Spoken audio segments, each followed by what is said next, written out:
Hello, so this is a first video about how to answer a streetcar question. So obviously make sure that your sound is on and then you can hear me. But basically all I'm going to be doing is talking through the mark scheme, talking through an example answer, the planning process, making sure that you know what you're doing when you're having a go at answering that question. Before we get started, I'd just like to say thank you to everyone who sent me stuff, who's asked questions, everyone's had a really good go at engaging with all the stuff that we've been doing. I know that this hasn't been an easy process, so really appreciate all the effort that you've put in. I know it's more difficult than turning up to college every day, so well done for doing as much as you can. Alright, so what we're going to do is, like I say, we're going to start off by having a look at the assessment objectives. So what we need to do is have a go at writing down the AOs that you're being asked to answer. So if you can remember them, brilliant, write them down. If you can't remember them, just have a think about which assessment objectives you might be getting marked on. Give you a clue the 3 different ones that you're getting marked on. And throughout this PowerPoint there's going to be a few different activities. So what I'll do is I'll pause for a little bit, but I would pause the video yourselves and then you can actually answer them rather than waiting for me to kind of tell you the answers. That'll make it a little bit more interactive.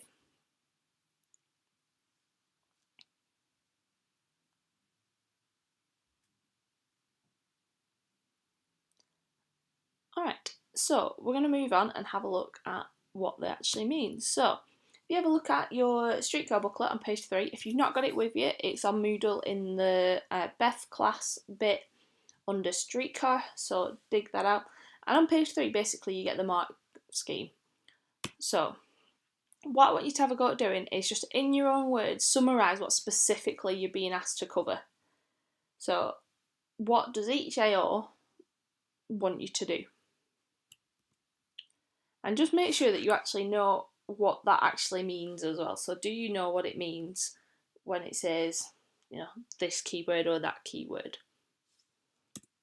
And again, like I said, if you just pause the video while you do it, I'll give you a couple of seconds and then I'll move on.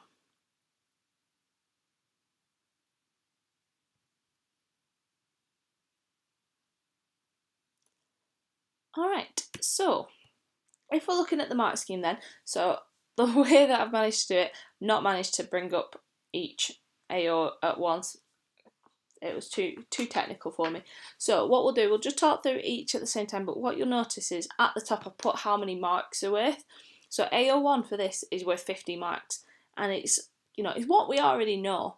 So we already know that AO1 is a range of terms, different language levels, so making sure that we're thinking about not just word classes, which we're good at including now, and a lot of people when they're sending me those petal paragraphs that you've been having a go at, loads of people are talking about the individual word classes, but now we want to be thinking about sentence moods. So are they mainly using exclamatories or interrogatives or sentence types? So how long are the sentences? Are they complex, compound, simple?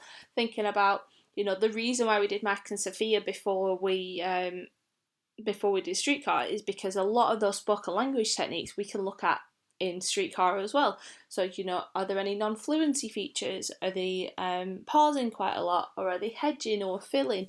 Why are they doing that? It's all about patterns. And if you're looking at the top grade, so the level 5 box, it does ask for them to be applied accurately as well. So if you're looking, thinking, I'd like to get an A star or an A, we definitely want to be thinking about how we can get into that level 5 category, at least, if not into the level 4 as well. The middle bullet point here, which you don't necessarily need to pay that much attention to at the minute, is language theories and applying it to conflict and tension. And a few people have asked me about the theory bit in your NEA, and that's basically the same thing. So language theories we've mentioned them in passing before, but we're not worrying too much about them at this minute, so don't worry about that. We will come to those on another day. Alright, so then we'll move on to AO2. The last time that we did AO2 was in the Duffy essay, and in the Duffy essay it's purely about writer's craft, and intentions and the voice. So you've got, how does the writer create that voice? And it was just that relationship there and looking at the writer's intentions. And it is the same in Streetcar, but it's a little bit more extended, and that's why it's worth 20 marks. So first things first, normally interpret and evaluate the meaning of quotes and the question. So thinking about, generally what do the quotes mean and how could you interpret them in different ways, but also how could you interpret the question in different ways. So if you just got one about marital conflict, for example, in the exam you'll be given a question with an extract attached to it, then you'll have to pick 2 other extracts into how that theme or that idea is presented within the question that you've been given. So taking the example of marital conflict, you obviously, the main one would be Stanley and Stella. That's the obvious marital conflict that we've got there. But we've also got Steve and Eunice that you could choose an extract from as well. So it's thinking about different approaches to the question, not just a straightforward version, but thinking about a range of different interpretations. AO2 is also asking you to look at the relationships between the characters and also how they change. So, from the first meeting of Stanley and Blanche to the end of the play, they go through this complete transformation of their relationship, and a lot of it is down to the power struggle. So it's not only, how do they start off, how are they in the scene that you've been given, how do they end, but it's also how and why they change. So it's thinking about, why are they trying to get that power, or why has the relationship broken down? Mitch and Blanche start off really amenable in scene 3, but by scene 9 it's completely broken down. So if you got a question about Mitch and Blanche, you would be really amiss to not mention the 2 sides of their relationship. So this is where it's starting to get a little bit different in comparison to what we're used to in Duffy. Then we think about writer's craft, so thinking about how he's getting his ideas across, or why he's chosen to include characters like this. The whole point of this question is looking at conflict. So why has he chosen Stanley to be from a very different background from Blanche? How does that create conflict? Thinking about the ideas of the play, the background of the play, and the themes that he wanted to put across. It's about carefully selecting from the text, so it's not just picking up random quotes and going, oh look, there's a pattern of adjectives there, I'll analyse that, even though it's not got anything to do with the question. It has to make sense with the question. And then also looking at the identities of the characters. So like I said, the fact that, we've talked about this before, the fact that Blanche is this Southern belle who has quite traditional views on relationships and what men and women should be like, and Stanley is this representation of the New South and how that creates conflict as well. And this idea that the fact, that it's not like Mike and Sophia in that they are not real people. Williams has crafted these people. Everything that he has done it on purpose. So you need to make sure that you're thinking about that. And that leads in quite nicely to AO3.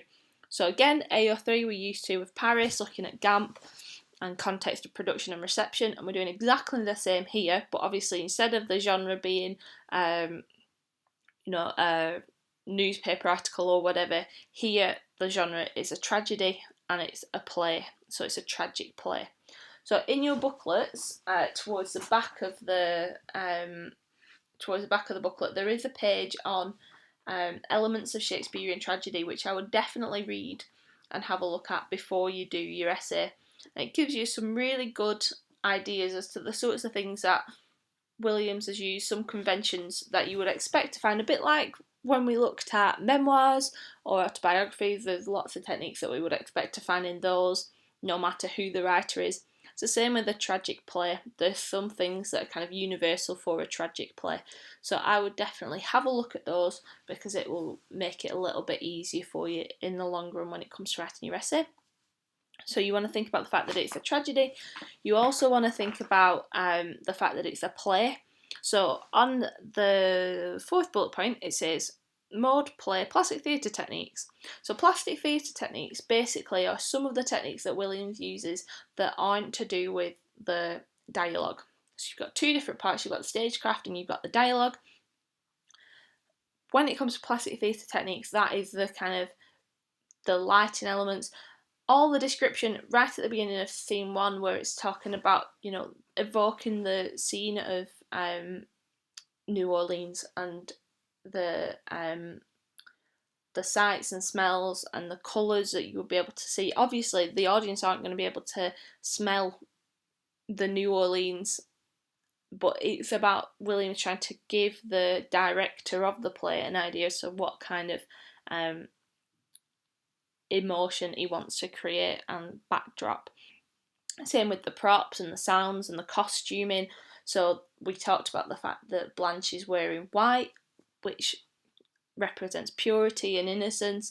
The fact that she's described like a moth, whereas Stanley is described as being this kind of primordial beast. So you've got these kind of elements come in, as well as the props. So the continued repetition of alcohol. A little bit later on, we get this kind of repetition of a gunshot and the Varsuviana polka. So it's all the things that he's using to try and create the stagecraft, basically. So there we've got genre and mode. You also want to think about the effect on the audience. So we've got two different audiences. So obviously, you know, we're in 2020, we're watching it as people who have lived through the Me Too movement, people who have grown up in a very, not completely equal, but much more equal society. You know, we've had 3 waves of feminism, we're kind of into the 4th wave now. Whereas in the 1940s, it was sort of, when the play was published, the gendered balance was slightly different. You've got to be careful with stereotyping, so you can't just say, you know, now all of these issues are fine, whereas in the past all men used to hit their wives, for example. It is worth doing some background reading, and again, in your booklet there is lots of context bits for you to have a read of. So just be careful with making sweeping statements about stuff like that. But you do want to think about like gender relationships, so the fact that the sort of this is what men are, this is what women are, was a little bit more fixed. So women's expectations, the fact that women didn't really work after they'd got married because they were expected to stay at home. The fact that after the Second World War, when the men came back from fighting, even though women had been in the factories, they were then encouraged to go back into the home. The kind of fixed gender stereotyping, you can talk a little bit about that. You could also look at the Napoleonic Code, depending on which bit of the text you get asked about. So, you know, look into that. And also, you could talk about the Southern Belle element there as well. But what it's really easy to do is fall into the trap of just talking about Southern Belles, and that's what a lot of people last year did. They just talked about Southern Belles, but it's about a range of context. As with everything, as with Paris, like if you just talked about the audience, that's only a tiny proportion of the context. You want to make sure that you're doing a range of it, which is why we're talking it through. And also thinking about, you know, the effect on the audience. So how has Williams done what he why has Williams done what he's done to have a specific effect on the audience? So what a few people have asked the question about at the end of scene 3, why the slap or the violence between Stella and Stanley is only shown off stage, not on stage. You know, what we imagine in our head is significantly worse than maybe what they could show on screen. Obviously, the poor actress playing Stella would be completely black and blue.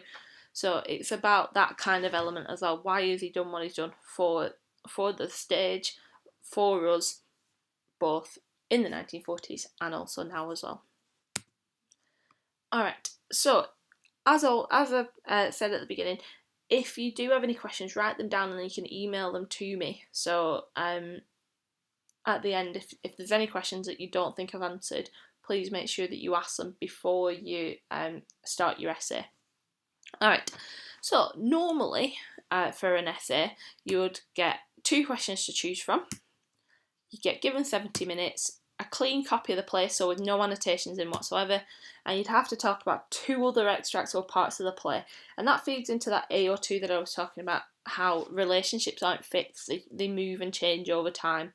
So, your relationships with your parents at the beginning of lockdown might have been quite good, whereas maybe they're fraying a little bit now, and there's going to be different reasons why that's happened.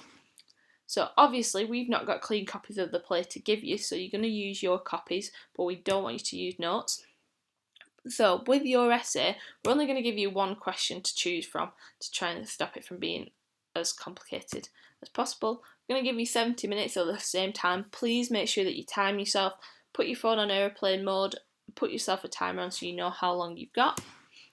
Make sure that you use your copies of the play, but don't use any additional notes. This is supposed to test what you've learned so far, and if you're kind of trying to refer to loads of different notes, that's going to take you ages anyway.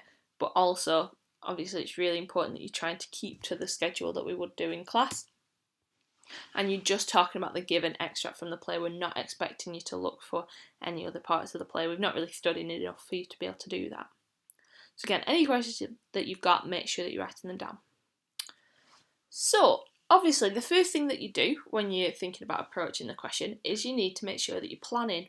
You've got 70 minutes, so that means that you get 10 minutes to plan, so make sure that you're using it wisely. So the first thing to do with your plan is, because you can't write in the copy of the play that you've got, you need to make a brief list of the points that you're going to make. So keep it short and precise. There's no point over planning, but it's just sort of patterns or semantic fields that you identify that you think are important to answer that specific question. Make sure you're answering that specific question. In your plan, make sure you're planning stage directions and dialogue, so you're covering both. If you're only looking at dialogue or you're only looking at stage directions, you're not giving yourself the full opportunity to, first of all, analyse the play, but also get those GAMP elements in it that are useful as well. Make sure that you're not just talking about any random part of the play, you're actually thinking about, right, what is the most effective feature here to write about that? Like I said, with violence, talks about violence. If you're only looking at, exclamatories, and you're not thinking about the verbs or adverbs that show the violence, then that would be a mistake. Make sure you're focusing on patterns, but don't just try and do patterns of word classes. You need to vary your choices. You need to, and the reason for that is to make sure you're including a range of terms. So like we've talked about in class, if you only pick out a pattern of dynamic verbs and have like shouting, running, crying, all you can look at is those verbs. Whereas if you take the phrase that they're from, you can look at the verb phrase, you can look at the exclamatories, you can look at the stage directions. There's loads more that you can look at. It's just about making sure you're not, and then you pick out the individual words to analyse. But we'll have a look at an example of a paragraph in a minute. Make sure that you're answering the question. You have to answer the question. I know I've mentioned it a few times, but that's because so many people don't do it. It has to be specific to that question, otherwise it's just write some stuff about Streetcar. And think about how you're going to introduce a wide range of context for your AO3. So remember your petal paragraph structure. There's no point just starting and writing straight away when you've not thought about, actually, how am I going to achieve all these marks? There's 10 marks on offer for context, so it's really important that you're getting some in. But all that being said, don't plan for longer than 10 minutes. If you plan for any longer than that, you're just going to end up wasting your time. So once you've got your plan, these are some of the things that you might want to think about as you go in it. So think about, like I said, patterns across all the stage directions in the extract. So you don't have to just look at one specific stage direction, you can look at a few different points. And this is a good way of introducing the idea of dramatic context, so the genre, the audience, and the mode here. Think about the structure of the dialogue. So like I was saying before, you don't want to just look at individual word classes. A way to get around that is thinking about, like with Mike and Sophia, who is dominating? How do you know? Who's setting the agenda? How do you know? Are there any topic shifts, interruptions, non-fluency features? Are the turns short? Why is the pace longer? Is the pace short? There's loads of different things to think about. I've also left on here, just for in the future is a good way to introduce grace or face work, and these are basically two elements of that theory that we were talking about, so you don't need to worry too much about that. We will cover that another time.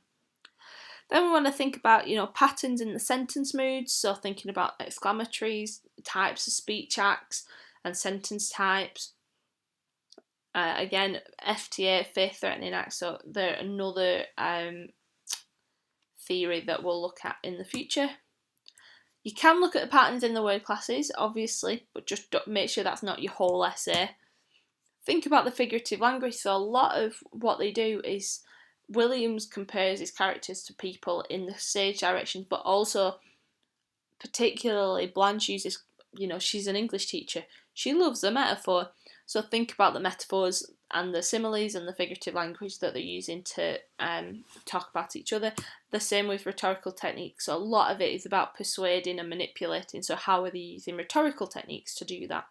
Again, if you can't remember what techniques come under rhetoric or figurative language, have a look in your terms booklets. That's what they're there for. Okie dokes. So, once we've got our planning down, it's then time to write our introduction. It's worth keeping your intro brief. You're not getting a lot of marks for it. It's just introducing and giving you a good idea of what are you writing about, and making sure that you've got a decent idea of the question and the overall sort of scope of what you're going to answer about. Don't tell the story, there's no point, but what you might want to do is just give us a bit of context where it comes. So, if you've got an extract that is a conflict, why is this conflict arisen? So if you get the bit where Stanley slapped Stella, you might want to give a sentence just kind of saying what are the events that have led up to this slap. It's kind of demonstrating an overview that you understand that different events don't happen in isolation. There's lots of things that build up to it. And you need to make sure you're describing it as a text that's been consciously crafted to engage us, rather than just a story about people called Stanley, Blanche and Stella. Like I said, it's not a transcript. Williams wasn't sat under a window listening in to three people having an argument. He's crafted this purposefully. Another way of doing it is maybe putting the theme into context. So, for example, if you get a theme like marital conflict, what extent is it a play about marital conflict? And that's where you would bring in your other extracts. So maybe for this one, do the first version of it, and then in the next one we're going to ask you to look at a couple of other examples. Maybe have a think about, to what extent is it an example? Is it a play about ... And then basically, after your intro, you're just pedaling your little heart out until the time runs out. So make sure that you're turning them into petal paragraphs, so the point needs to relate directly to the question and conflict. Make sure that you keep mentioning Williams. It's all about how he has structured the whole play, how he uses the stage. Plays are meant to be seen, not read. So it's all about what it looks like, and that's part of the reason why we wanted you to watch it as well, is so you can get an idea as to what this looks like on stage. The link part is then linking to context, so it's linking to AO3. So, the fact it's a play, it's a tragedy, the response then and now is manipulation of the audience, historical or social context, details from Williams' biography. So, the fact that Blanche is pretty certain to be based on his sister, who he loved very much, the fact that he grew up in New Orleans. So, the more you know about the background of the play, the easier it is to fit that in. So for this essay, you're probably going to find it quite difficult to get context in because you probably don't know enough about it. But it's about then going away and researching things, looking back at the notes that are on Moodle about the different context elements and thinking, oh, right, okay, yeah, I could have fit that in, or I could have done this. And then try and think about the play as a whole. So, our characters being themselves here, or have they changed? Why might that have been? Why is the behaviour changed? Is it foreshadowing events later on?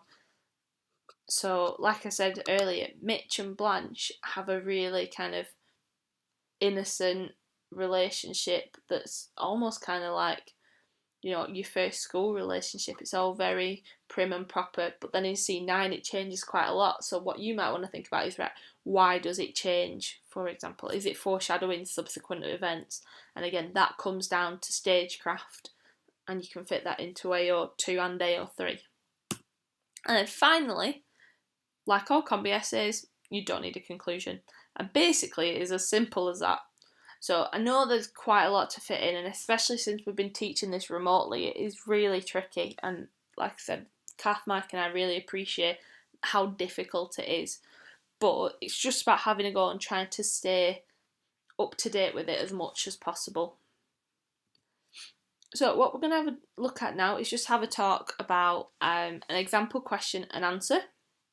So this is the question.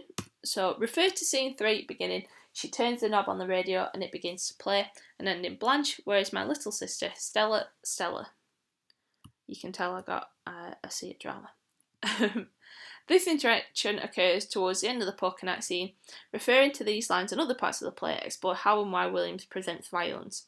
So that gives you an idea as to what the question would be like. What I would do now is just pause this video and just have a quick kind of 5 minutes planning what you would write about for that essay. It's a good practice. One of the things that they recommend to revise is by doing past questions. So what I would do now is just pause for 5-10 minutes, have a go at planning it, and then we'll have a look at an example intro.